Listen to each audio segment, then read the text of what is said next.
বান্ধৱীসকল স্বাগতম জনাইছোঁ আপোনালোকক অন্য এটা ভিডিঅ'ৰ কাৰণে। আজি যিটো ভিডিঅ' আপোনালোকৰ কাৰণে লৈ আহিছোঁ এই ভিডিঅ'টো ড্ৰাইভাৰ পদৰ কাৰণে আহিছে। থাম্বনেইলটোত আপোনালোকে নিশ্চয় দেখিছে ড্ৰাইভাৰ পদৰ মুকলি।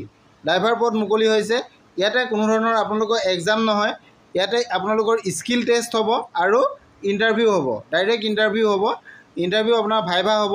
ইয়াতে মাৰ্ক কিমান থাকিব, ইণ্টাৰভিউ আপোনালোকৰ প্ৰচেছটো কেনেধৰণৰ হ'ব আৰু ইয়াৰ কাৰণে শিক্ষাটো আপোনালোকৰ ক্লাছ 8 পাছৰ পৰা গ্ৰেজুৱেটলৈকে আপোনালোকে আবেদন কৰিব পাৰিব আৰু লগতে আপোনালোকৰ LMB ড্ৰাইভিং লাইচেঞ্চ লাগিব। দৰমহাটো আপোনালোকৰ 15,000 টকা দিয়া হ'ব, এইটো ফিক্স পে' হ'ব। এইখিনি কথা আপোনালোকে জানিছে আৰু ইয়াৰ সবিশেষ যদি আপোনালোকে জানিব বিচাৰে কেনেধৰণে আপোনালোকে আবেদন কৰিব এই কথাখিনি সকলোখিনি জানিবৰ কাৰণে আপোনালোকে ভিডিঅ'টো শেষলৈকে চাব লাগিব।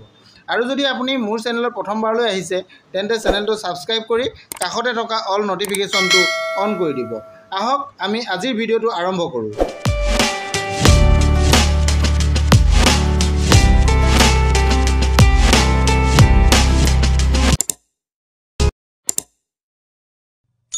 নমস্কাৰ বন্ধু বান্ধৱীসকল, আজি আপোনালোকৰ কাৰণে যিটো বিজ্ঞাপন লৈ আহিছোঁ এই বিজ্ঞাপনটো ড্ৰাইভাৰ পদৰ কাৰণে আহিছে।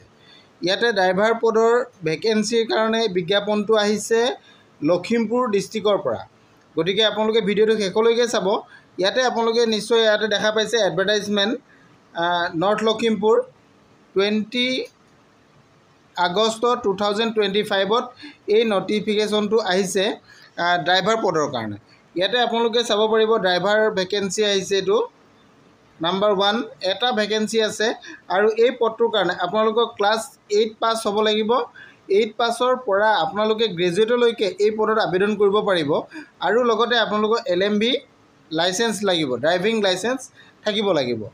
এইটো কথা ইয়াতে উল্লেখ কৰা আছে। আৰু আপোনালোকৰ চিলেকশ্যন যিটো প্ৰচেছ হ'ব, চিলেকশ্যন প্ৰচেছত আপোনালোকৰ স্কিল টেষ্ট হ'ব, সেইটো ড্ৰাইভিঙৰ ওপৰত হ'ব। এইটো 70% তাত মাৰ্ক থাকিব আৰু তাৰপাছত আপোনালোকৰ ভাইভা হ'ব। ভাইভাটো হ'ব 30% মাৰ্ক তাতে থাকিব। আৰু এই যিটো পদ আছে এই পদটোৰ কাৰণে আপোনালোকৰ দৰমহাটো ফিক্স পে' দিয়া হ'ব 15,000 টকা। এইটো কথা আপোনালোকক উল্লেখ কৰি দিছে ইয়াতে। এইখিনি কথা আপোনালোকে জানিব পাৰিলে, শিক্ষা জানিলে আৰু এক্সামিনেশ্যন যিটো চিলেকশ্যন প্ৰচেছ সেইটো বস্তু জানিলে, দৰমহা কিমান আপোনালোকে জানিলে। এতিয়া আমি জানি লওঁ আহক আপোনালোকৰ বয়সৰ সীমাটো। আপোনালোকৰ বয়সটো কিমান হ'ব লাগিব? 18 বছৰ পৰা 40 বছৰ ভিতৰত হ'ব লাগিব। বয়সটো 18 পৰা 40 বছৰ ভিতৰত হ'ব লাগিব। আৰু যদি আপোনালোকে SC বা ST প্লেন ST হিলছ হয় তেনেহ'লে আপোনাক 5 বছৰ আপাৰ এজৰ ৰিলেক্সেশ্যন দিব, অৰ্থাৎ আপুনি 45 ইয়াৰ্ছলৈকে আবেদন কৰিব পাৰিব। আৰু যদি আপুনি OBC বা MOBC কেটেগৰী কেণ্ডিডেট হয় তেনেহ'লে আপুনি 3 বছৰ পাব, অৰ্থাৎ আপুনি 43 ইয়াৰ্ছলৈকে আবেদন কৰিব পাৰিব। আৰু এই বয়সটো আপোনালোকৰ 1/1/2025লৈকে ধৰা হ'ব। এইটো কথা আপোনালোক উল্লেখ কৰি দিয়া হৈছে। আৰু আপুনি এই নটিফিকেশ্যনটোৰ মতে যিটো পদৰ কাৰণে দিয়া হৈছে এই পদটোত আপুনি যোগ্যতা হ'ব যদিহে আপুনি আছামিজ লেংগুৱেজটো ভাল ধৰণে ক'ব পাৰে বা ইয়াৰ জ্ঞান আপোনালোকৰ সম্পূৰ্ণ থাকে।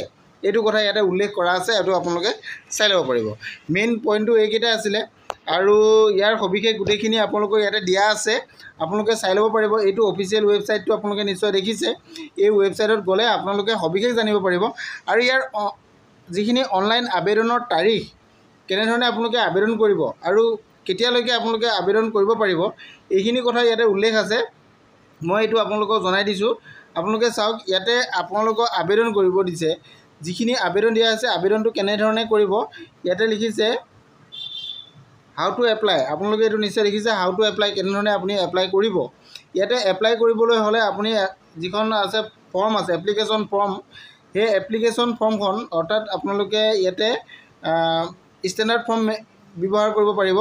এই ষ্টেণ্ডাৰ্ড ফৰ্মত আপোনালোকে ফিল আপ কৰি এটা এনভেলপত দিব লাগিব আৰু এনভেলপৰ ওপৰত আপুনি এইটো লিখিব লাগিব যে application for the post of driver temporary. এইটো আপুনি ওপৰত হেডিঙত লিখিব লাগিব।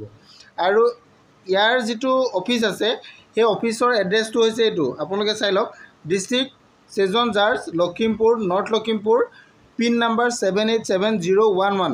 এই এড্ৰেছত আপোনালোকে গৈ ফৰ্ম ড্ৰপ বক্সত জমা দিব পাৰিব, নতুবা আপোনালোকে বাই পোষ্টো আপোনালোকে গৈ দিব পাৰিব। এইটো কথা ইয়াত উল্লেখ আছে। আৰু 3 ছেপ্টেম্বৰলৈকে ইয়াৰ লাষ্ট ডেট আছে। গতিকে আপোনালোকে 3 ছেপ্টেম্বৰ আগত ফৰ্ম জমা দিয়ক। এপ্লাই কৰাৰ পাছত আপোনালোকে পিছৰ পৰ্যায়ত ইণ্টাৰভিউ কেতিয়া হ'ব, আপোনালোকৰ স্কিল টেষ্ট কেতিয়া হ'ব, এইখিনি কথা আপোনালোকে অফিচিয়েল ৱেবছাইটৰ পৰা জানিব পাৰিব। অফিচিয়েল ৱেবছাইটটো আপোনালোকক মই নিশ্চয় জনাই দিছোঁ, এইটো আপোনালোকে দেখিছে। আৰু ইয়াত আপোনালোকে কোনো ধৰণৰ এপ্লিকেশ্যন ফিজো দিব নালাগে। এইটো আবেদন কৰিবৰ কাৰণে আপোনালোকৰ এইটো সবিশেষ জানিবৰ কাৰণে এইখিনি এই ৱেবছাইটত গ'লে আপোনালোকে জানিব পাৰিব। ইয়াৰ গোটেইখিনি কথা আপোনালোকক জনালোঁ। ইয়াতে আপোনালোকে সকলোখিনি কথা জানিলেই। আৰু যদি সবিশেষ কিবা জানিব বিচাৰে তেনেহ'লে আপোনালোকে অফিচিয়েল ৱেবছাইটত গৈ জানি ল'ব পাৰিব। নহ'লে মোৰ ভিডিঅ' শেষত কমেণ্ট কৰিব, মই আপোনালোকক সহায় কৰি দিবলৈ চেষ্টা কৰিম। আজিলৈ ইমানে। Thank U.